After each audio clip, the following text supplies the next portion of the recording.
और जितनी नज़दीकी से मैंने किसानों की समस्या को देखा है, इतना तो जो अपने भाई किसान बैठे हैं उनको भी नहीं पता होगा। और जितनी नज़दीकी से मैंने किसानों की समस्या को देखा है, इतना तो जो अपने भाई किसान बैठे हैं उनको भी नहीं पता होगा। खनौरी बॉर्डर पर किसानों की ओर से महापंचायत की गई, तो वहीं दूसरी तरफ कल प्रदेश भर में सावित्रीबाई फूले की जयंती भी मनाई गई। लेकिन चर्चा सावित्रीबाई फूले की जयंती से ज्यादा महापंचायत को लेकर हो रही थी, क्योंकि लंबे समय बाद 26 नवंबर से भूख हड़ताल पर बैठे किसान नेता जगजीत सिंह डल्लेवाल किसानों को संबोधित करने वाले थे।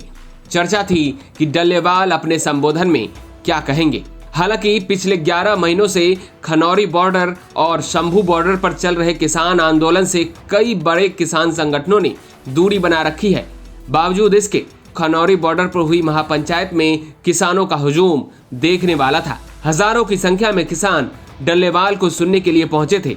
इधर मुख्यमंत्री नायब सिंह सैनी की पत्नी सुमन सैनी सावित्रीबाई फूले की जयंती पर सोनीपत पहुंची थी। इस दौरान उन्होंने पत्रकारों से बात करते हुए सावित्रीबाई को तो याद किया ही, साथ ही जब किसानों को लेकर सवाल पूछा तो उन्होंने बड़ा बयान दिया। सुमन सैनी ने कहा कि हमारा परिवार जमीन से जुड़ा हुआ किसान है।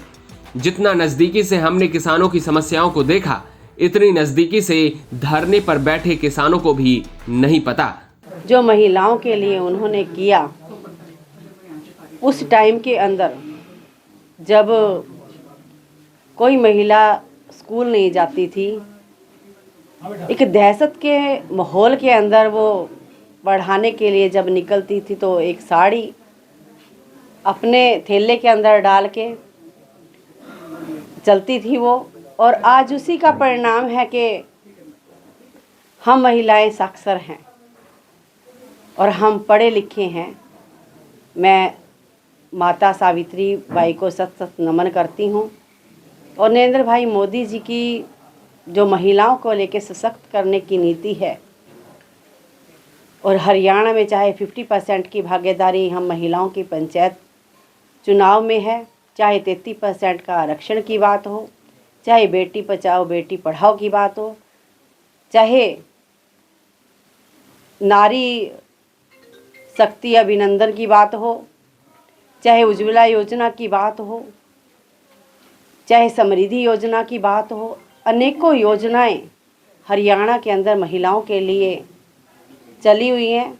और सौभाग्य है हम महिलाओं का कि बीमा सखी योजना की शुरुआत भी ये हमारे हरियाणा से हुई। और माननीय मुख्यमंत्री जी की सोच है कि महिलाएं सशक्त हों, और उसी को लेकर नॉन स्टॉप कार्य माननीय मुख्यमंत्री जी कर रहे हैं। और मैं देश के प्रधानमंत्री जी का बहुत बहुत धन्यवाद करती हूँ कि महिलाओं को सशक्त करने का कार्य वो लगातार करते हैं। किसान लगातार प्रदर्शन कर रहे हैं अपनी मांगों को। और दोबारा एक बार किसान आंदोलन फिर विकराल रूप ले रहा, फिर बैठ के हुई हरियाणा में।